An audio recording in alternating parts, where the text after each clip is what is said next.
Hey, what's going on, guys? Today I'm joined with both my brother and my business partner. We're going to be talking more about how to become more athletic. So, let's get into it.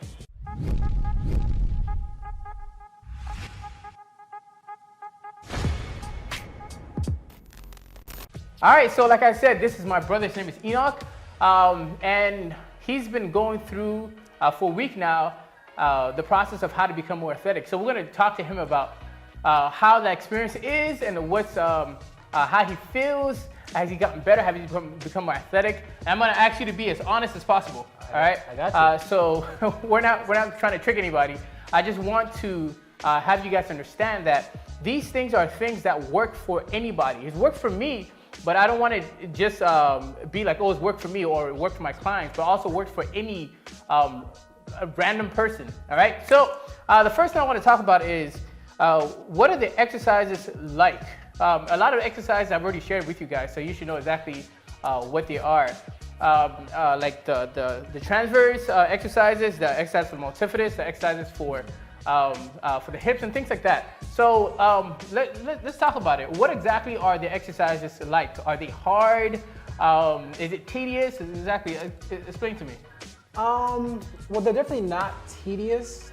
In terms of difficulty, I would say that they're hard well, not hard, but like they could be difficult to execute at times if you don't know the proper form. It's easy to lose or do it with different forms and then get through them. Right. So, so like if you're not focused, you know, you could be doing them but not actually doing them. Right. In terms of like the actual difficulty of it, in terms of like just getting up and doing it, I think they're on the easier side because it's not cardio. You know what I mean? So you're not like burning yourself out doing cardio or anything like that. But the actual experience while you're doing it, to me, it's like you're squeezing your muscles so tightly. Right. Like that's just how it feels. Like it feels like you're squeezing and contracting your muscles very, very tightly. And then, you know, once you're done with it, it's very what's it called? Relieving.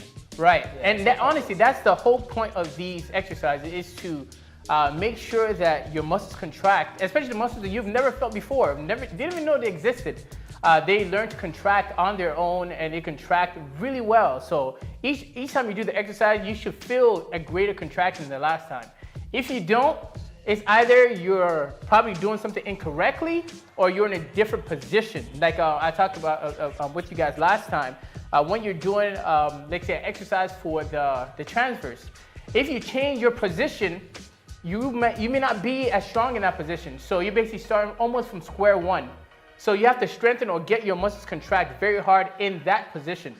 Yeah, I mean, one of the things that you told me last week when I was first starting was to not get ahead of myself. Exactly, right. And, you know, especially with the transverse exercise, I realized that, you know, there were times where I did get ahead of myself and I was like, my position was going too far down. Right. And I realized that, you know, I started working out my hip flexors rather than working out my transverse. So it's like, you know, just getting the form correct was like the main thing. Absolutely. Yeah. So it's very important. Just like you said, you don't want to get ahead of yourself. You don't want to try to be the man. You know how when you go to gyms and you see somebody with like 3 plates on the bench and they're trying to push it and they can't even do it.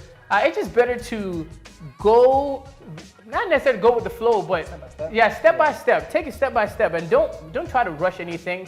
And if you do it that way, not only will you get better, but you get a lot stronger, and your body will thank you for it. So talk about each individual. So we'll talk about the transverse exercise, which you mentioned a little bit about it. Now, what do you feel when you're doing the exercise? Kind of go through your experience as you're doing the transverse exercise, so they can understand. Maybe they started and they may be feeling something, but they're not sure if it's the right thing. Well, the main thing for me, and what I had to understand as I did it more often, is that the contraction will come over time, or the exercise. Because you know, like when you exercise, you want to get tired. Yeah, absolutely. Yeah, right. But you know, when you first start, like your first few sets, you know, you feel it, but you don't feel it like, let's say you're doing like crunches or something. Right, you feel right, right away. Right. But you know, and then that's where you want to get ahead of yourself. Right. You want to get ahead of yourself and try to go lower and whatnot. Right. But as you keep doing it, like your 6th, 7th, 8th, 9th set, that's when you start to really feel your stomach or your transverse sinking in. Right. So the more you do it, is like literally the more you feel that contraction, the more you feel your stomach sinking in, and then the exercise feels more fulfilling. Right. So, okay, very good, very good. All right, so the next exercise I want to talk about, we're not going to go through all the exercises, but the next exercise I want to talk about is the multifidus exercise. I want you to talk a little bit about when you first did it, did you do it correctly? If you did do it correctly, what exactly did you feel? How was the experience? Because a lot of people do this exercise incorrectly. They tend to focus on, they want to do what's called back extension, but that's not what this exercise is. It's very different. So let's talk a little bit about that. I'm very happy that you explained it further, because I'm not the guru here. I'm not sure what the multifidus was, but okay, now I understand. All right. So what I felt when I first did it, as you were explaining to me, when you were first explaining it to me, was I felt like the contraction in my neck. Right. Right. But as I kept doing it, I felt it go further and further down. Because the contraction in my neck was so powerful when I was first doing it, I didn't really feel the rest of it. Yeah. But when I relaxed, then I felt a little bit of that, the contraction or the release of the contraction. Right. But as I did it further in the week, I felt it further and further down. Like now I feel it like sort of like in my upper shoulder blades. Like the main contraction is like my upper shoulder blade level, right? So, as he was saying, the more I was doing it, was the better or the more contraction I felt, essentially. Right. So yeah, and on top of that, the more I do it, is the more my head goes back. So like, exactly, right. Yeah, so, that's exactly how it's supposed to be. Yeah. So the whole point of the first two exercises, which I would say are the best two exercises to start out with being athletic, is because the first one, this one, multifidus exercise, which is the spinal muscles, it helps you straighten your spine. It helps you to be more erect. And the second one helps you to basically solidify the structure. So for those of you who have never built anything, it's you can liken it to, the trees. Like when they first put trees into the ground. You see the ropes next to it and the stakes. I'm not talking about trees that grew off the ground. No, I'm not talking about those. I'm talking about like baby trees that they stick into the ground because they uproot from somewhere else and they place it somewhere new. They put stakes on it. The reason why they do that is because they want the roots of the trees to basically dig deep. So they basically get their own foundation. So when you move the wooden stakes or whatever it's called, they can stand on their own. In the beginning, if you remove them, they'll topple over. So that's what the transverse does for you.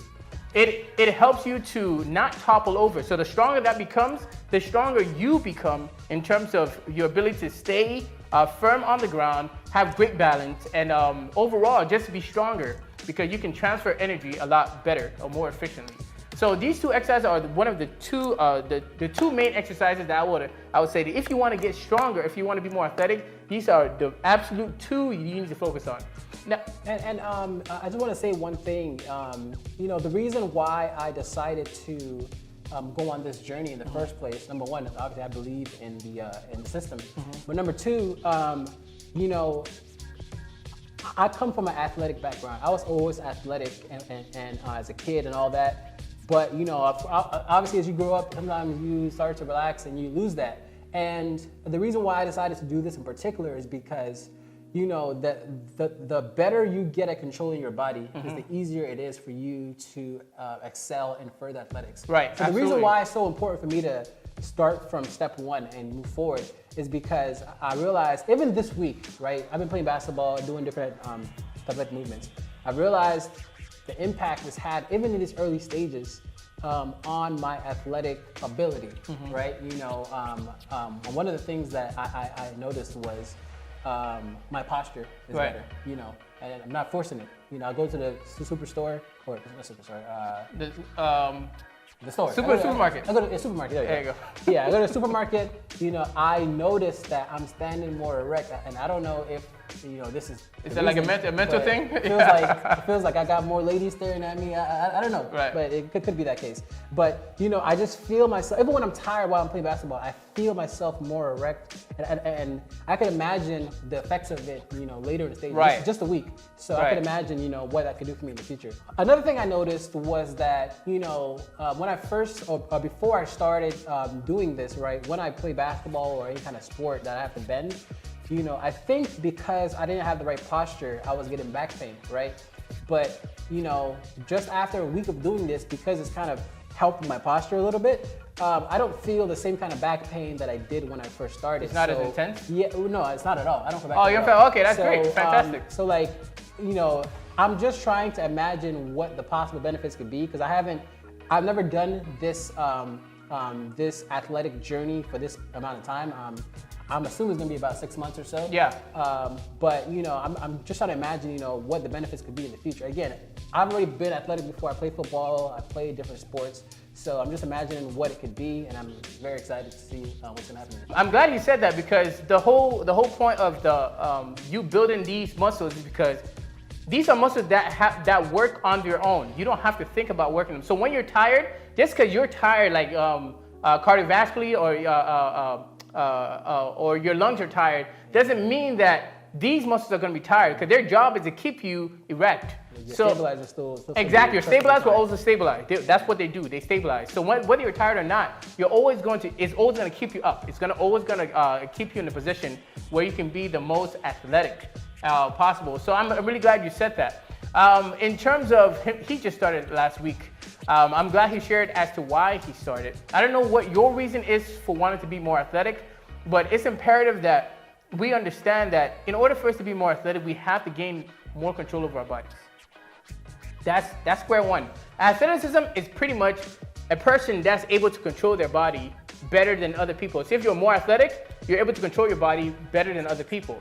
When it comes to speed, it's all about force output. So if you can control your body better, you're also able to allow less leakage as you apply power, as we talked about last week.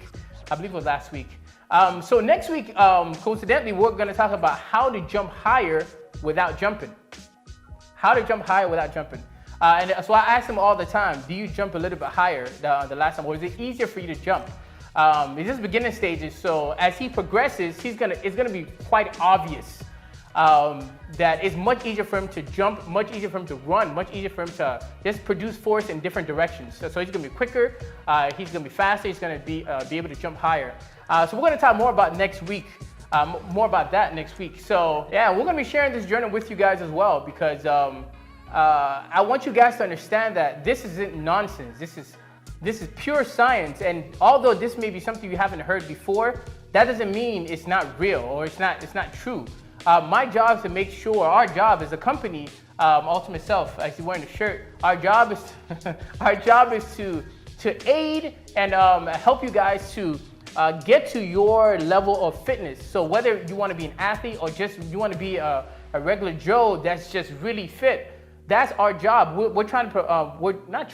are providing you with ways that goes around.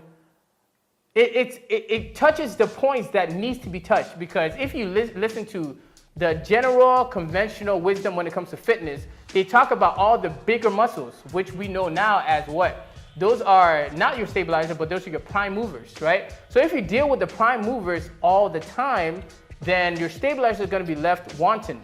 So you have to work on the stabilizers, which is what we're solely focused on. Not solely. We also do the prime movers as well. But we're making sure that the base of your fitness is taken care of. We can take care of the stabilizers. And once the stabilizers are taken care of, you're going to be in a much better position to work on the prime movers. All right, so that's what we have for you guys today. Anything you wanna share with them before we go? Just keep going. Don't stop. If you stop in your journey, then you'll never get to where you're trying to go. So, right. There are times during the workouts that sometimes I want to stop because sometimes they're difficult. But if you keep going, you'll eventually see progress, and you'll see yourself doing things that you never imagined you could do.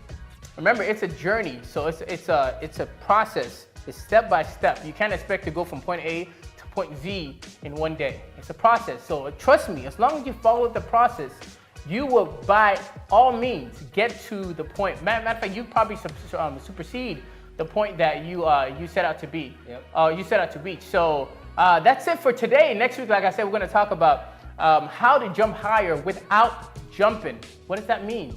Well, you're going to find out next week. So tune in every Wednesday, guys. Every Wednesday is going to be up by 8 a.m. Sorry, 8 a.m. It should be up. If it's delayed for some odd reason, it's definitely going to be up by Wednesday. So just put on your bell notification, subscribe. You don't forget to subscribe because there's so much more we're going to be talking about. Comment down below. Let me know exactly what you want me to discuss. And then I'll definitely read it. There's no way I'm not going to read it. So make sure you put down in the comments things that you want to know, maybe some things you want to for me to directly talk about.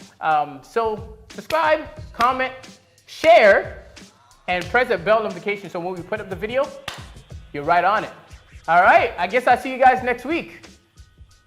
Bye.